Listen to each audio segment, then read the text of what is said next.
প্রিয় বন্ধুরা, এখন আজকে সকালবেলা সূর্য ওঠে নাই। এখন ফজর নামাজ পড়ে অনেকে বের হয়েছে হাঁটতে। তো আমিও প্রতিদিনের মতো ফজর নামাজ পড়ে বের হই। আজকে একটা সুন্দর জিনিস আমি আপনাদের সামনে তুলে ধরবো। সেটা হচ্ছে, একটু ক্যামেরাটা দাদার দিকে দাও। এই যে এখানে আমার চান্দু দাদা, ওনাকে সবাই চান্দু দাদা বলে চিনে। তো আমার বয়স বা আমার বুঝ হওয়ার পর থেকে আমি এই লোকটা দেখতেছি,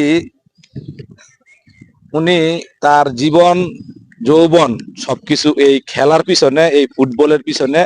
ক্যামেরা একটু দিকে দেখাও। এই যে কচি কাঁচা ছোট ছোট বাচ্চাদেরকে নিয়ে এই ফুটবল প্রশিক্ষণ এগুলা নিয়ে উনি আমার লাইফটি মনে করেন যে এক প্রকারে বলা